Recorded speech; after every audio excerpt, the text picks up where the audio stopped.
خدا کی ذات میں کثرت یا لامحدودیت کو سمجھنا کیوں مشکل ہے؟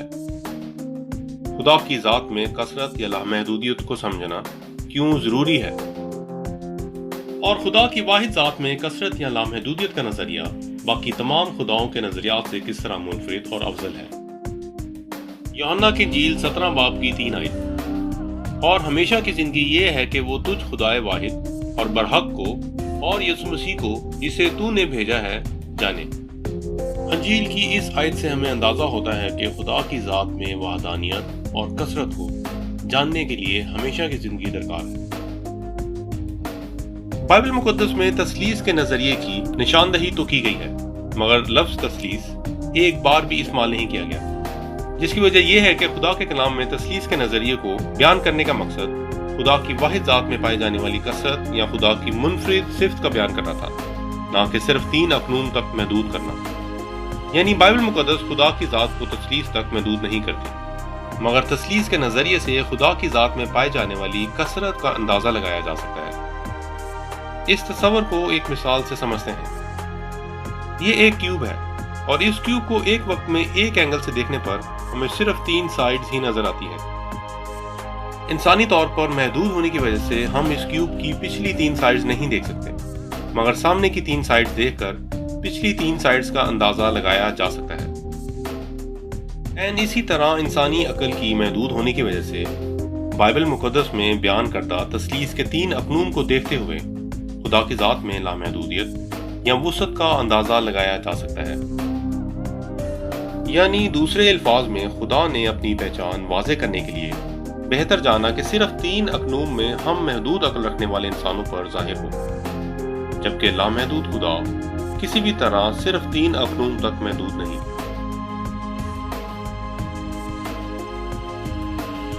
آپ نے ملٹی ڈائمینشنز کا نام تو سنا ہوگا۔ سائنٹسٹ 3 ڈائمینشنز سے آگے کی ڈائمینشنز کا بیان کرتے ہیں، مثلاً 4th، 5th یا اس سے اگلی ڈائمینشنز۔ اور اسی طرح آپ نے انفینٹی نمبر کے متعلق بھی سنا ہوگا، جسے میتھمیٹکس میں سب سے بڑا نمبر سمجھا جاتا ہے۔ جس طرح فزسٹ یا سائنٹسٹ ہائر ڈائمینشنز کا بیان تو کرتے ہیں اور سائنٹیفک کیلکولیشن سے ثابت بھی کرتے ہیں، مگر انسانی طور پر محدود ہونے کی وجہ سے ہائر ڈائمینشنز دکھا پانا یا پورے طور سے سمجھا پانا ان کے لیے ممکن نہیں ہوتا۔ اور جس طرح میتھمیٹیشنز اپنی کیلکولیشن میں نمبر انفینٹی کا استعمال کرتے ہیں، مگر انسانی طور پر محدود ہونے کی وجہ سے اس نمبر کی قیمت نہ لکھ پاتے ہیں اور نہ دکھا سکتے ہیں۔ اسی طرح مسیحی اپنے ایمان سے تثلیث کا اظہار تو کرتے ہیں، مگر انسانی عقل کے محدود ہونے کی وجہ سے خدا کی ذات میں لامحدودیت یا وسعت کو پورے طور سے سمجھا نہیں پاتے۔ یعنی دوسرے الفاظ میں جو مشکل فزسٹ یا سائنٹسٹ کو ملٹی ڈائمینشنز کے نظریے کو بیان کرنے میں اور جو مشکل میتھمیٹیشنز کو انفینٹی نمبر کے ثابت کرنے میں ہوتی ہے، وہی مشکل مسیحوں کو خدا کی واحد ذات میں کثرت کو بیان کرنے میں ہوتی ہے۔ یعنی تثلیث کے نظریے کو مکمل طور سے سمجھ نہ پانا انفینٹی یعنی لامحدودیت اور ہائر ڈائمینشنز کے نظریے کو مکمل طور سے سمجھ نہ پانے کے مترادف ہے۔ ہمارے ارد گرد پائی جانے والی تقریباً ساری مثالیں 3 ڈائمینشنز تک محدود ہیں، کیونکہ ہم نے کوئی ایسی چیز نہیں دیکھی جو 3 ڈائمینشن سے زیادہ ڈائمینشنز میں موجود ہو۔ اس لیے ہمارے پاس صرف 2 چوائسز ہیں۔ پہلی کہ اپنی عقل کو محدود جانتے ہوئے سائنسدانوں کی بتائی ہوئی کیلکولیشنز یا ہائر ڈائمینشنز کے نظریے کو تسلیم کر لیا جائے، یا دوسری ملٹی ڈائمینشنز کے نظریے کو ماننے سے ہی انکار کر دیا جائے۔ اسی طرح تثلیث کا نظریہ دنیا کے دیگر تمام مذاہب میں پائے جانے والے آسانی سے سمجھ میں آ جانے والے خداؤں کے نظریات سے منفرد ہے، اور ہمارے پاس پھر وہی 2 چوائسز ہیں۔ پہلی کہ اپنی عقل کے محدود ہونے کا اقرار کرتے ہوئے اور خدا کی ذات کی لامحدودیت پر ایمان لاتے ہوئے بائبل مقدس میں بیان کردہ تثلیث کے نظریے کو تسلیم کر لیا جائے، یا خدا کی ذات کو عقلی طور پر محدود کرتے ہوئے تثلیث کے نظریے کو ماننے سے انکار کر دیا جائے۔ ہمارا ایمان ہے کہ خدا اس پوری کائنات میں ہر جگہ موجود بھی ہے اور غائب بھی ہے۔ پوری کائنات میں ایک ساتھ ہر جگہ موجود اور غائب ہونا صرف ایک صورت میں ممکن ہو سکتا ہے کہ خدا 3 ڈائمینشن سے اگلی ڈائمینشنز میں موجود ہو اور ایکس، وائی اور زیڈ ایکسس کی قید سے آزاد ہو۔ مگر سوال یہ پیدا ہوتا ہے کہ اگر خدا ہائپر ڈائمینشنز میں موجود ہے تو ہمیں دکھائی کیوں نہیں دیتا۔ اس تصور کو سمجھنے کے لیے ایک مثال پر غور کرتے ہیں۔ یہ ایک کاغذ پر بنی ہوئی 2 ڈائمینشنز شبیہ ہے۔ اس شبیہ کو سامنے کے اینگل سے دیکھنے پر ہم اس شبیہ کو دیکھ سکتے ہیں، مگر اگر اس شبیہ کو اوپر یا سائڈ کے اینگل سے دیکھا جائے تو یہ شبیہ 2 ڈائمینشنز میں محدود ہونے کی وجہ سے چھپ جائے گی۔ یعنی یہ ہم پر ڈیپینڈ کرتا ہے کہ ہم اس شبیہ پر سامنے کے اینگل سے خود کو ظاہر کرنا چاہیں یا اوپر یا سائڈ اینگل سے خود کو اس شبیہ کی نظر سے غائب کر لیں۔ اس شبیہ کی نظر میں غائب ہونے کا ہرگز مطلب یہ نہیں کہ ہم حقیقت میں غائب ہو گئے ہیں، بلکہ ہم نے ایسے اینگل کا انتخاب کیا ہے جو اس شبیہ کی عقل سمجھ سے بالاتر ہے۔ اس لیے یہ شبیہ 2 ڈائمینشنز میں محدود ہونے کی وجہ سے ہمیں دیکھنے سے قاصر ہے۔ اس سے یہ ثابت ہوا کہ خدا کسی ہائر ڈائمینشن میں موجود ہے اور ہم انسان 3 ڈائمینشنز میں محدود ہونے کی وجہ سے خدا کو دیکھ نہیں سکتے۔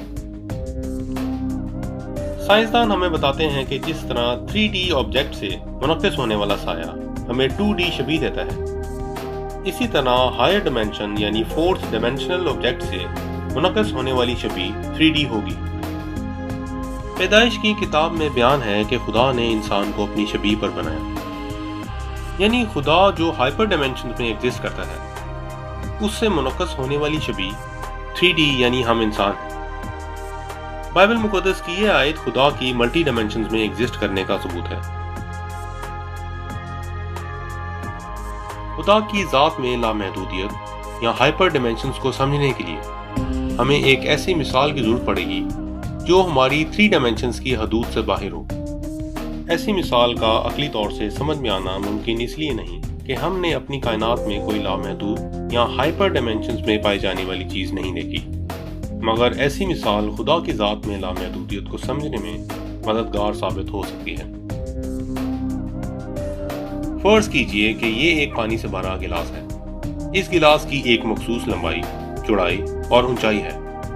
اس گلاس میں پانی بھی ایک مخصوص مقدار میں ڈالا یا نکالا جا سکتا ہے۔